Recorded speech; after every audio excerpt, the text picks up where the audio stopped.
হরে কৃষ্ণ কৃষ্ণ কৃষ্ণ হরে হরে। তো ভক্তবৃন্দগণ, আজকের ভিডিওটি রয়েছে বছরের 24টি একাদশীর মধ্যে সব থেকে পবিত্রতম এবং সব থেকে পুণ্য প্রদায়িনী এই একাদশীর নাম হচ্ছে নির্জলা একাদশী।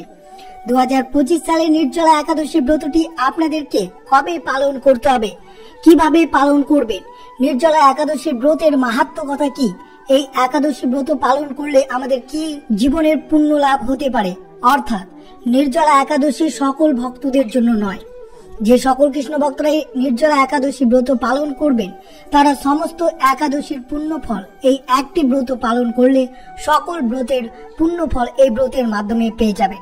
তা অবশ্যই শ্রবণ করবেন নির্জলা একাদশীর ব্রতের সঠিক সময় কি, অর্থাৎ কোন দিনে আপনারা এই ব্রতটি পালন করবেন, অর্থাৎ 6 জুন নাকি 7 জুন, এবং নির্জলা একাদশীর ব্রতটি কিভাবে পালন করবেন জল ছাড়া, আর এই দিন কিভাবে পালন করবেন, পালনের সঠিক মন্ত্র কি, পালনের নিয়মাবলী কি, সবকিছু আপনাদের সাথে বিস্তারিতভাবে আলোচনা করা হবে। তাই ভিডিওটি আপনারা শুরু থেকে শেষ পর্যন্ত ভক্তি সহকারে শ্রবণ করবেন।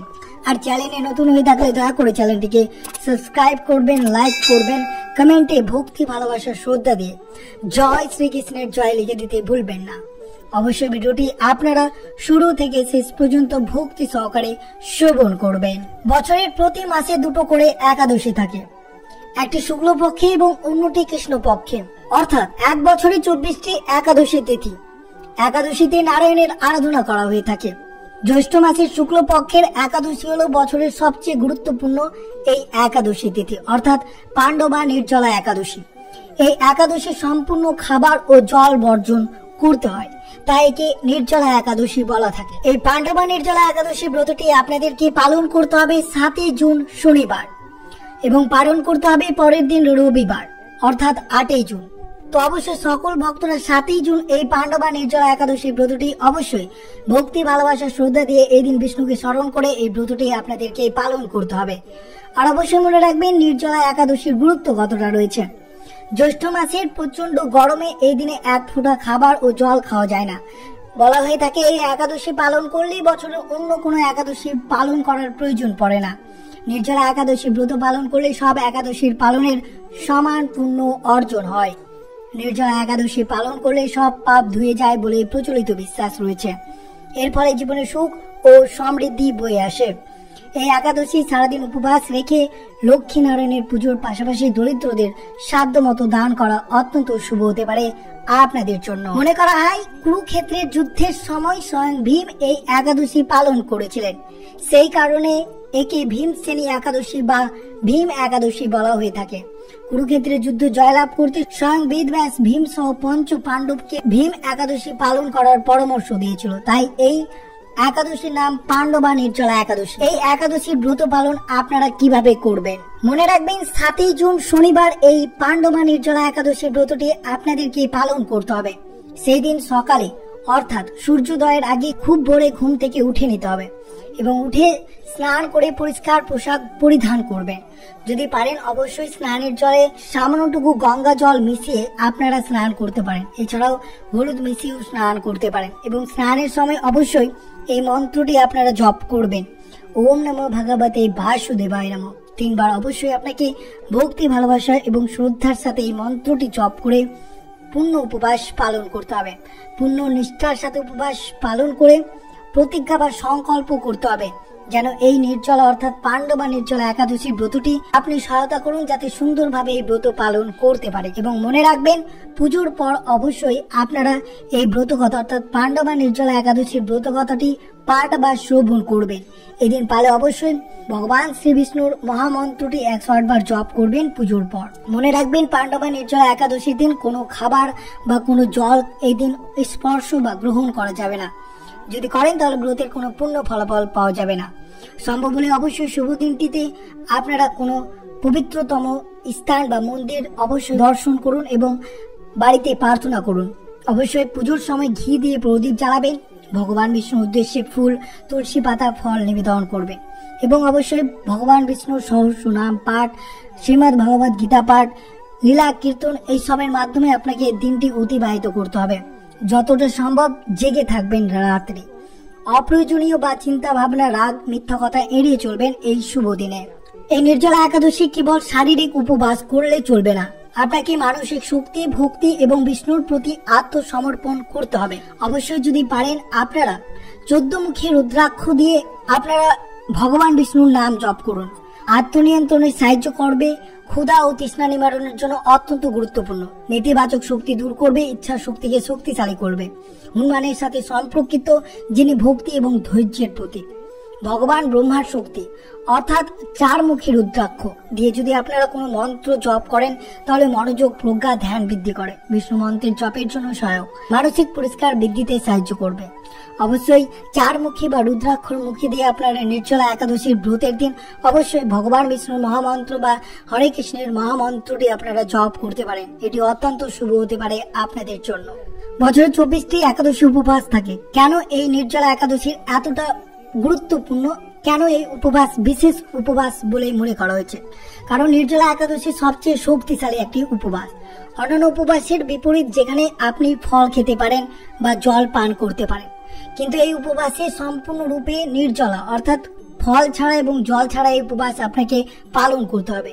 এই উপবাসে সূর্যোদয় থেকে সূর্যোদয় পর্যন্ত কোনো খাবার বা জলের প্রয়োজন হয় না। নির্জলা শব্দের অর্থ জল ছাড়া, কিন্তু এর ফল বিশাল। বলা হয় যে এই উপবাসে 24টি একাদশীর মিলিত উপকারিতার সমান রয়েছে। নির্জলা একাদশীর সৌন্দর্য এর সরলতার তীব্রতার মধ্যে নিহিত।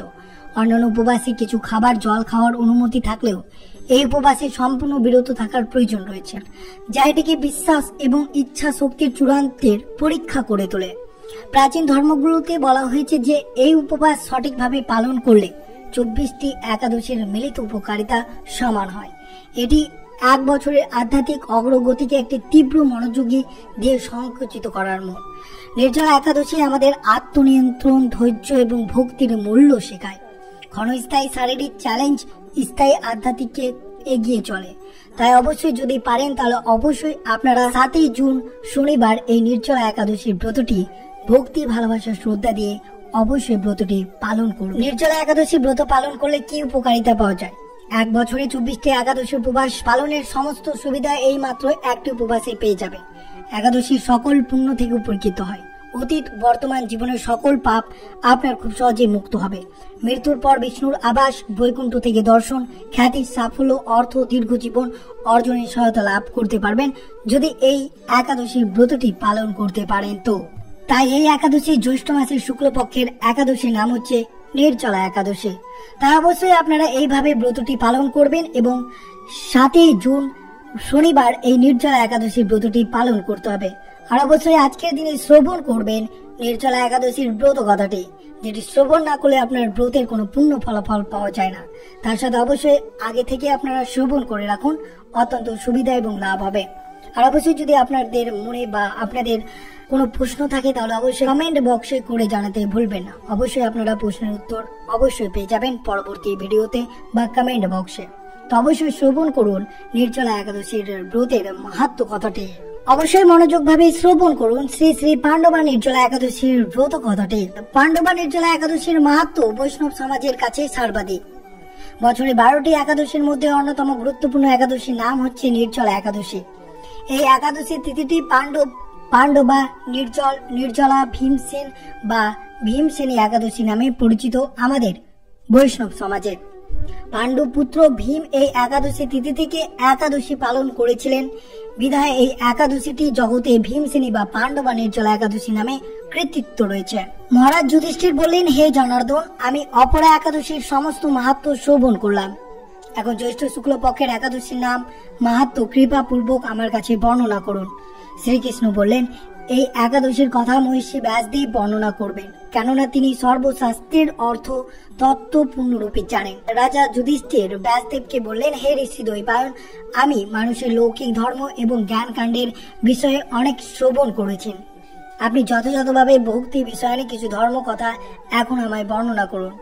শ্রী ব্যাসদেব বললেন, হে মহারাজ, তুমি যেসব কথা ধর্ম কথা শুনেছ, এই কলিযুগের মানুষের পক্ষে সে সমস্ত পালন করা অত্যন্ত কঠিন, যা সুখে সামান্য খরচে অল্প কষ্টে সম্পাদন করা যায়, অথচ মহা ফল প্রদান করে এবং সমস্ত শাস্ত্রের সার স্বরূপ সেই ধর্মে কলিযুগের মানুষের পক্ষে করা শ্রেয়।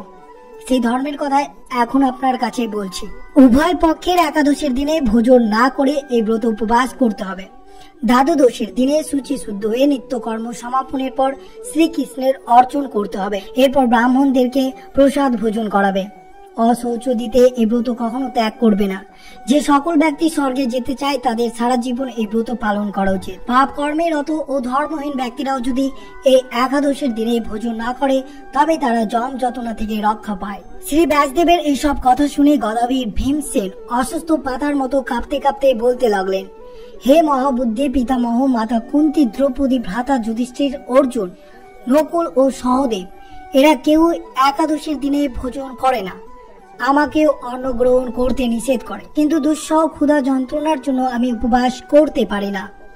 ভীমসেন এরকম কথায় ব্যাসদেব বলতে লাগে, যদি স্বর্গাদি দিব্যধামে লাভে তোমার একান্ত ইচ্ছা থাকে তবে উভয় পক্ষের একাদশীতে ভোজন করবেন না।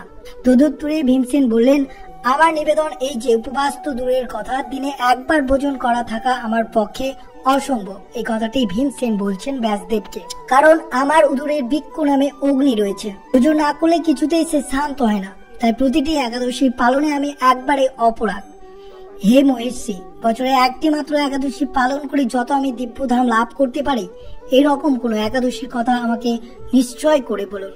তখন ব্যাসদেব বললেন, জ্যৈষ্ঠ মাসের শুক্লপক্ষের একাদশী তিথিতে জল পান পর্যন্ত না করে সম্পূর্ণ উপবাস থাকতে হবে।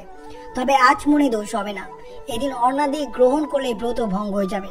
তাই অবশ্যই আপনারা এই ব্রতটি পালন করুন। অবশ্যই আপনি সকল ব্রতের পূর্ণ ফল এই একটি ব্রতের মাধ্যমে পেয়ে যাবেন। শ্রী ব্যাসদেব বললেন, একাদশীর দিন সূর্যোদয় থেকে দ্বাদশীর দিন সূর্যাস্ত পর্যন্ত জল পান বর্জন করলে অনায়াসে 12টি একাদশীর ফল লাভ হবে। বছর অন্যান্য একাদশীর পালনে অজান্তে যদি কখনো ব্রত ভঙ্গ হয়ে যায় তাহলে এই একটি মাত্র একাদশী পালনে সব দোষ দূর হয়ে যায়। দ্বাদশীর দিনে ব্রহ্মা মুহূর্তে স্নানাদি কার্য সমাপ্ত করে শ্রীহরির পুজো করবে। সদাচারী ব্রাহ্মণদের বস্ত্রাদি দান সহ ভোজন করে আত্মীয় স্বজনদের সঙ্গে নিজে ভোজন করবে। এরূপ একাদশী ব্রত পালন করে যে প্রকার পুণ্য সঞ্চিত হয় এখন তা শ্রবণ করুন। সারা বছরের সমস্ত একাদশীর ফলে এই একটি ব্রত উপবাসে লাভ করা যায়। শঙ্খ, চক্র, গদা, পদ্মাধারী ভগবান শ্রীকৃষ্ণ আমাকে বলেছেন, ভৌতিক ও লৌকিক সমস্ত ধর্ম পরিত্যাগ করে যারা একমাত্র আমার শরণাপন্ন হয়ে এই নির্জলা একাদশী ব্রত পালন করে তারা সর্বপাপ মুক্ত হয়। বিশেষত কলি যুগের ধন সম্পদ দানের মাধ্যমে সদ্গতি স্বার্থ সংস্কারের মাধ্যমে যথার্থ কল্যাণ লাভ হয় না। কলিযুগে দ্রব্য শুদ্ধি নেই, কলিতে শাস্ত্রোক্ত সংস্কার বিশুদ্ধ হয় না, তাই বৌদ্ধিক ধর্ম কখনো সুসম্পন্ন হতে পারে না। হে ভীমসেন, তোমাকে বহু কথার বলার আর প্রয়োজন কি? তুমি উভয় পক্ষতে একাদশী ভোজন করবে না। যদি তাতে অসমর্থ হয় তবে জ্যৈষ্ঠ মাসের শুক্লপক্ষের একাদশী অবশ্যই নির্জলা পালন করবেন। এই একাদশী ব্রত ধান ধন্য পুণ্যদায়িনী। যমদূতগণ এই ব্রত পালনকারীকে মৃত্যুর পর স্পর্শ করতে পারে না। পক্ষান্তরে বিষ্ণুদূতগণ তাকে বিষ্ণু লোকে নিয়ে যান। শ্রী ভীমসেন এই দিন থেকে নির্জলা একাদশী পালন করতে থাকায় এই একাদশী পাণ্ডবা নির্জলা বা ভীমসেন একাদশী নামে প্রসিদ্ধ। এই নির্জলা একাদশীতে পবিত্র তীর্থ স্নান, দান, জপ, কীর্তন ইত্যাদি যা মানুষ করে তা অক্ষয় লাভ হয়ে যায়। যে ব্যক্তি ভক্তি সহকারে এই 7 জুন শনিবার নির্জলা একাদশী ব্রতটি পালন করবেন তিনি সর্বসুখ এবং বৈকুণ্ঠ ধামে প্রাপ্ত হবেন। তো অবশ্যই আপনারা 7 জুন শনিবার এই নির্জলা একাদশীর ব্রতটি ভক্তি, ভালোবাসা, শ্রদ্ধা দিয়ে অবশ্যই ব্রতটি পালন করুন এবং অন্যদেরকে উৎসাহিত করুন এই ব্রত পালন করাতে। তো এই ছিল ভিডিওটি ভালো লাগলে অবশ্যই চ্যানেলটিকে সাবস্ক্রাইব করবেন, লাইক করবেন, কমেন্টে ভক্তি, ভালোবাসা, শ্রদ্ধা দিয়ে জয় শ্রীকৃষ্ণের জয় লিখে দিতে ভুলবেন না এবং ভিডিওটি আপনার আত্মীয় বক্তব্য বন্ধুদের সাথে অবশ্যই শেয়ার করবেন। সুস্থ থাকবেন, সতর্ক থাকবেন। জয় শ্রীকৃষ্ণ। রাধে রাধে।